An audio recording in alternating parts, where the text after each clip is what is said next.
Yinson Production is a leading independent operator of floating production, storage, and offloading vessels, which play a critical role in processing and transporting oil and gas from offshore fields. Joining me today is Markus Wenker. He is the CFO at Yinson Production to discuss their innovative approach, growth strategy, and plans for the future.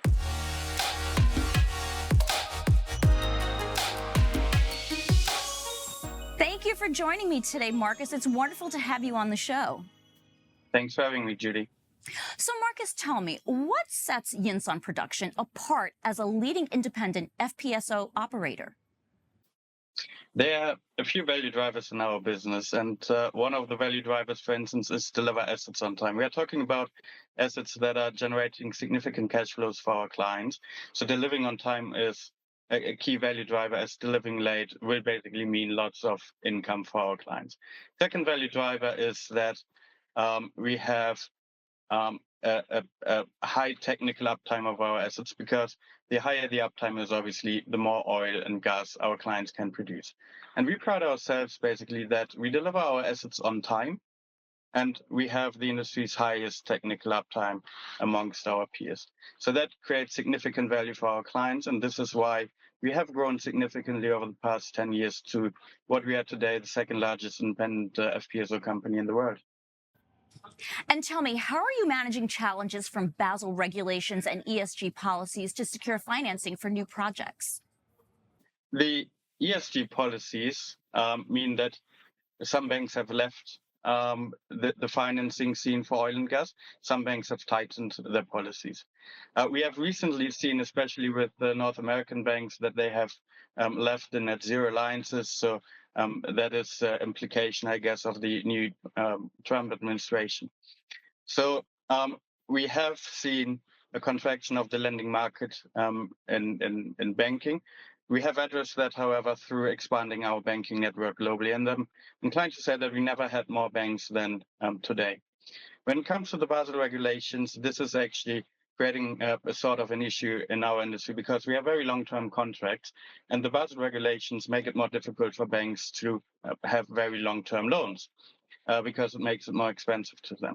So the way we have addressed that is that we have diversified our funding base. We have reduced our bank financing from 100% 2 years ago to less than 50% by tapping institutional investors, by tapping debt capital markets. So last year, for instance, we had 3 bond issuances. We had 1 corporate bond issuance and a tap issuance, and we had 1 project bond issue.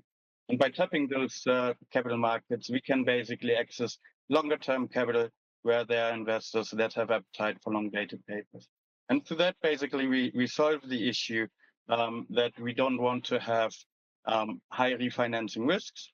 We basically get into steady state financing post-delivery of a vessel, whilst pre-delivery of a vessel, we still can tap bank finance. And by refinancing, we're also solving another issue, that we free up exposure limits with the banks, which creates new lending capacity with the banks. And tell me, what's driving your $1 billion equity raise, and how will it help the company grow? It's basically market-driven. We are seeing a market here where there's very strong demand for new FPSOs, which is primarily driven by 2 factors. It's, on the one hand, aging existing infrastructure that needs to be replaced, but also new field developments where there are new FPSOs required. So at the same time, we have seen a significant consolidation of the market over the past decade, and there are very few players active right now. The lease and operate business where we are active in at the same time is, we believe, for our clients, the commercially most attractive. We not only offer very competitive charter rates to our clients compared to the alternatives, but we also provide our clients access to our world-leading operating platform, which I mentioned before. So we believe that we are in a unique market situation right now, where we have very limited supply meeting a significant demand across the main geographies. And market analysts are basically expecting that there will be more than 60 contract awards within the next 5 years.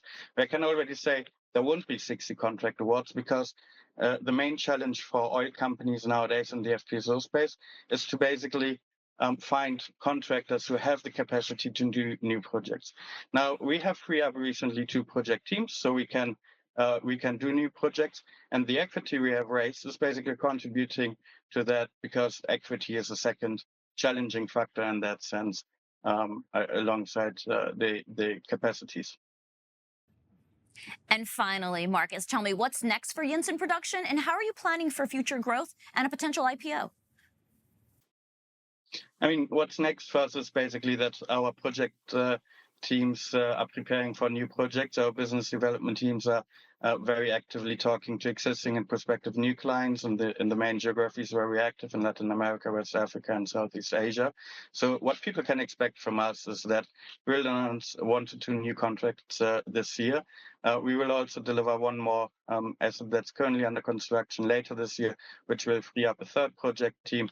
So we will be very active in building new projects in the next few years. And whilst we are doing that and create additional value, we will be preparing ourselves for a potential IPO. All right. Well, Markus, it's been wonderful to talk with you. Thank you for joining me on Floor Talk today. Thank you very much, Judy. My pleasure.